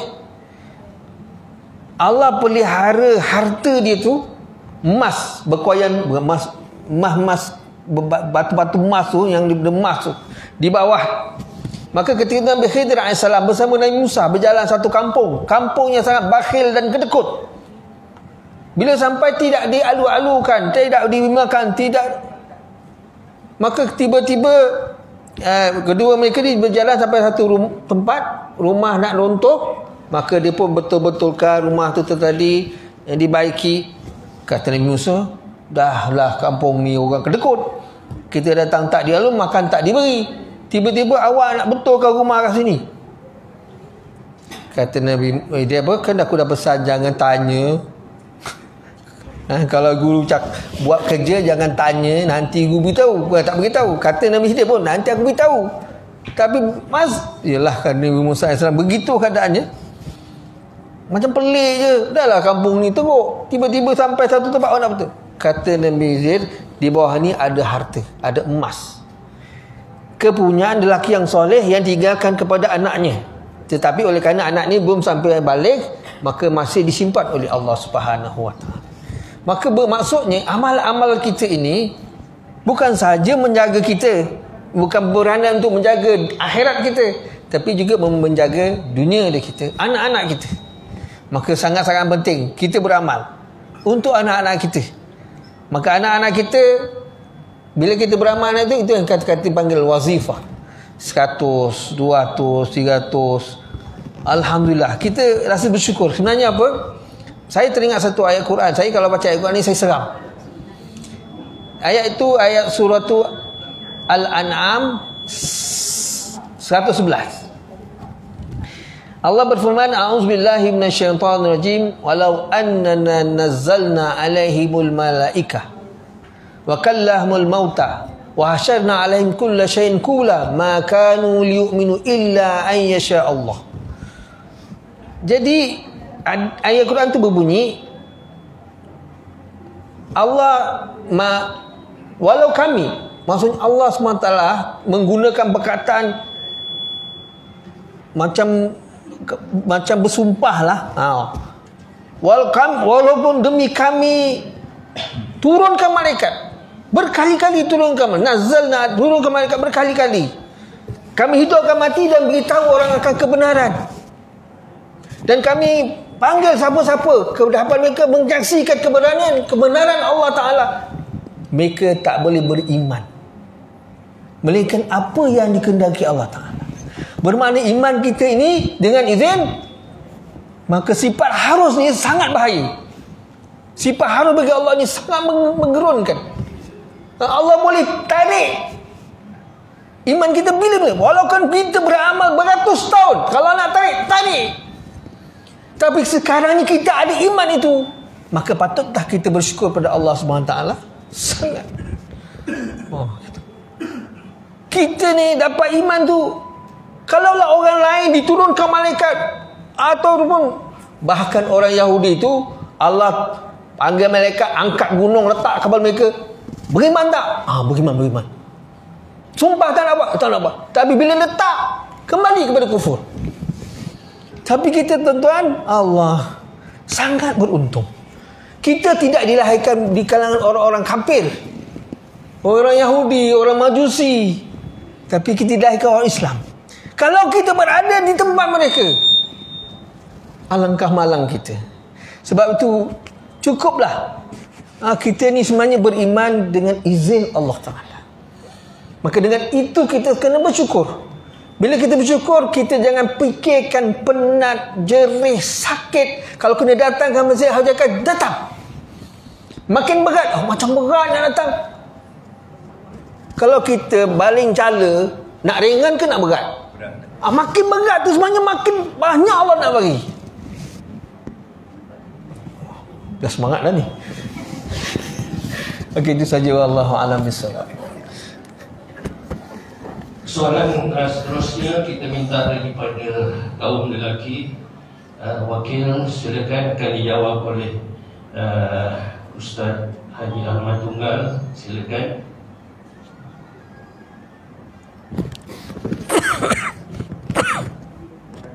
Assalamualaikum warahmatullahi wabarakatuh.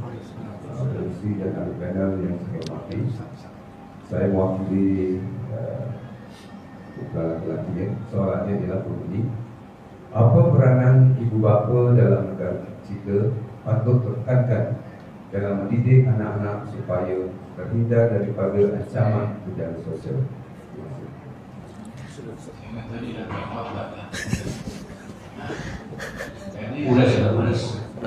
Tadi saya dah beritahu, iaitu peranan ibu bapa dan ahli pandai di dalam pendidikan mesti fokuskan pada Quran.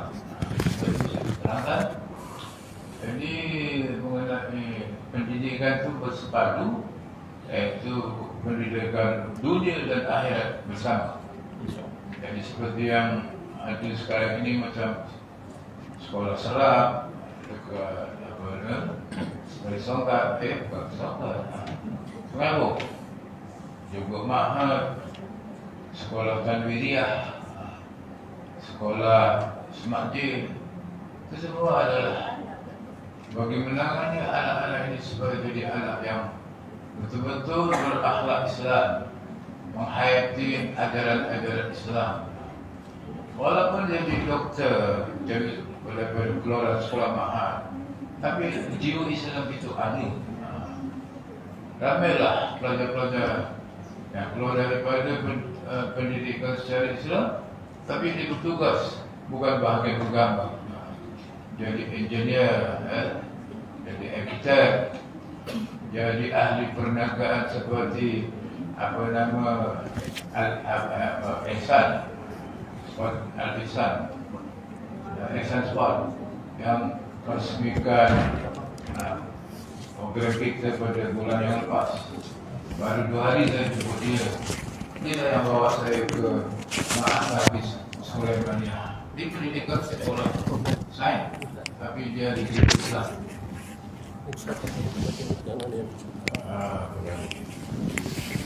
Dah nak habis berapa kali ni? Ada 2 kan?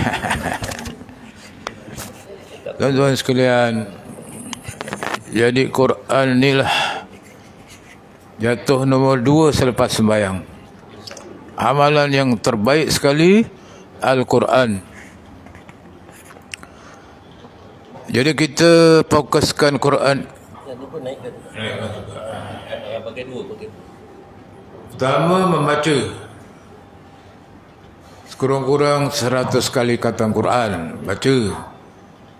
Niatkan ini sebagai rukun hidup aku, baca Quran. Satu hari kau boleh 1 juzuk. Kau tak dapat 1 juzuk, setengah juzuk. Kau tak dapat suku sujuk juzuk, cakap pun dah tak betul.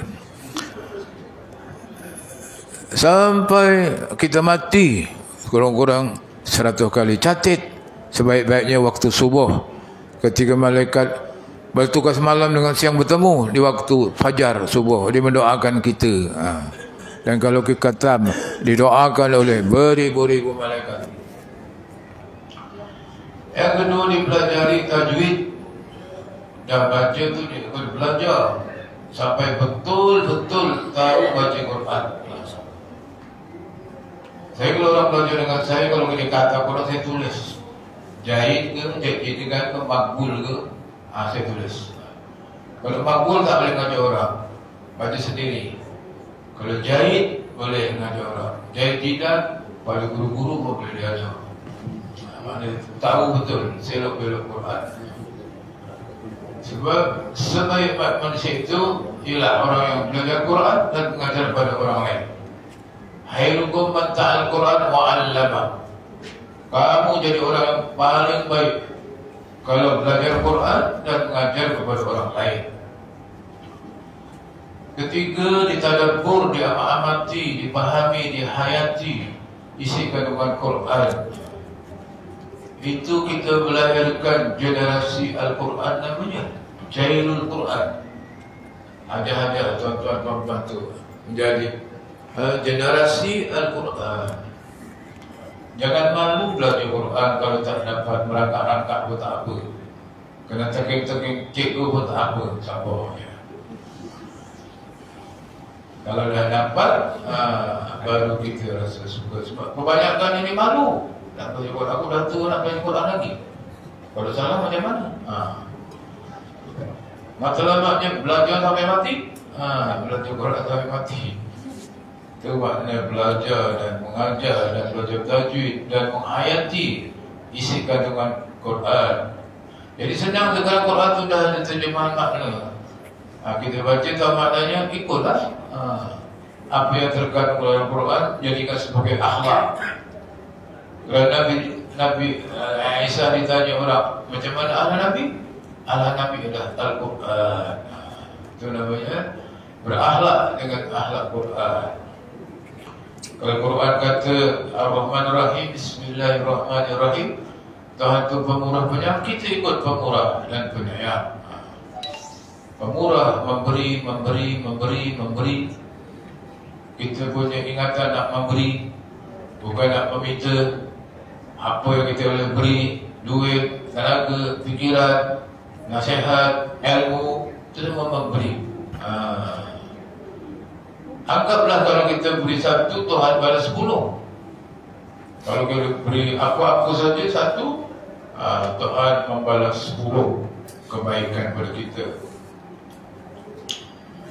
Dan juga Al-Quran itu kita sebarkan, kita hidupkan. Sebab itu dalam period ajakan ini ada program khatam Quran. Ada program khatam Quran.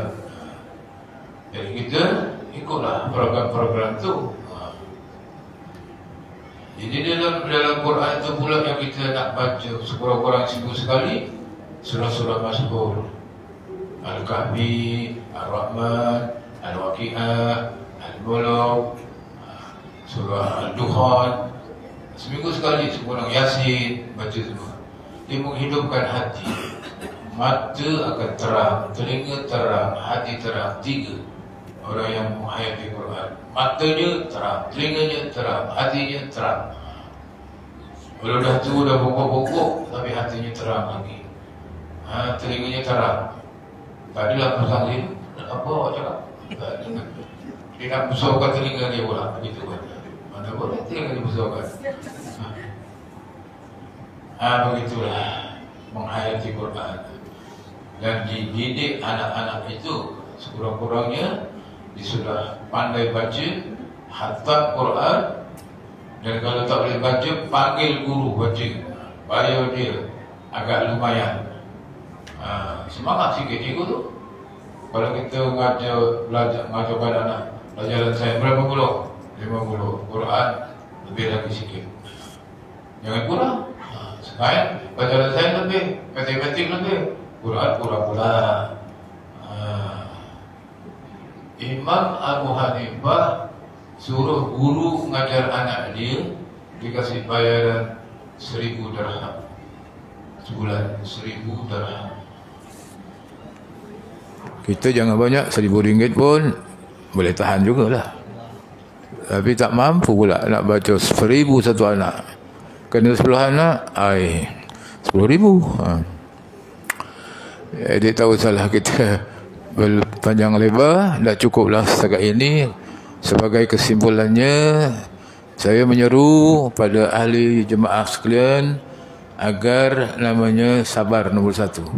Apa makna sabar? Teguh, sanggup menghadapi susah payah. Ya, sabar. Anggaplah dunia ini tempat susah, tempat derita, tempat sakit, tempat cubaan, bukan tempat senang. Tempat senang ialah di hari akhirat nanti, senang. Kalau dalam dunia susah kerana Allah. Yang ketiganya, amalkanlah firman ajakan sekurang-kurangnya 40 hari terus menerus sebagai permulaan untuk mendapat berkat amalan kita. Mengenai program ke Pulau Pinang akan dibincang semula. Alhamdulillah. Akan dibincang. Saya kena rujuk balik apa yang saya cakap tu. Mengatakan saya tak daya, tak tolak saya. Saya dah tolak, tapi saya boleh tarik balik. Dengan syarat tuan-tuan, puan-puan mengikuti ke Pulau Pinang.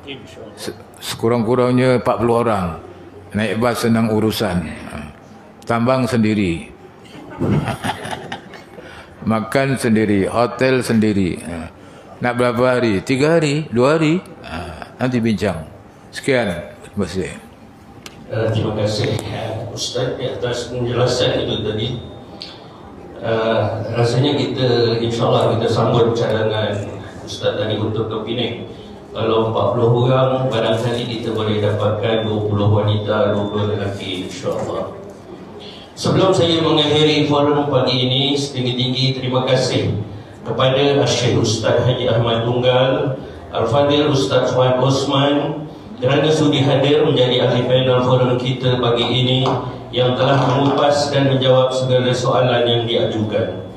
Terima kasih juga kepada pengurusi serta AJK Forum dan kepada muslimin dan muslimat yang hadir. Semoga forum ini memberikan manfaat untuk kita terus menjalani hidup berlandaskan aturan Islam. Marilah kita hidup berpaksikan amal makruf nahi mungkar sebagai panduan hidup di dunia dan di akhirat. Semoga Allah Subhanahu wa taala membimbing kita bersabar, ikhlas, istiqomah dan redha di atas ketentuannya. Kepada Allah kita berserah diri dan kepadanya lah kita memohon pertolongan.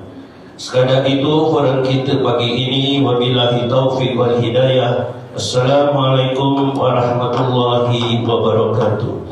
Jazakallahu khairan katsiran. Sebelum itu saya ingin memaklumkan kepada tuan-tuan dan puan-puan, kita akan memulakan solat hajat dan wirid hajatkan jam 11 sebelum 11.30, selewat-lewatnya 11.30 atau 11.25 untuk memberi peluang mengambil wuduk dan sebagainya.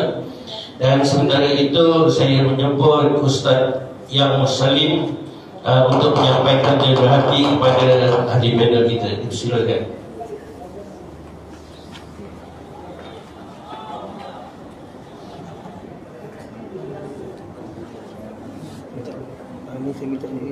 Ya. Ambil hadiah dulu. Dijemput Ustaz Haji Ahmad Tunggal.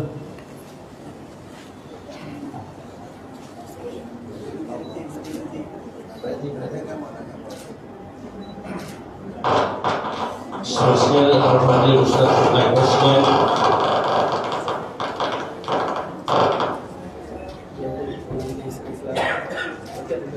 Seterusnya Ustaz Harun, silakan. Ustaz Harun pun ada bagian.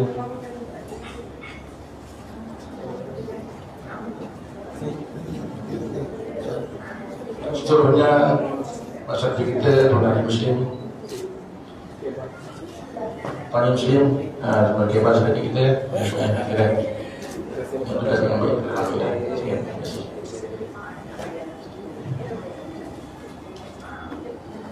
Dengan itu selesai majlis kita, dijemput untuk mengambil wuduk dan sebagainya. Kemudian 11.25, 11.30 kita akan Saya pun nak balik, saya pun nak boleh bawa balik.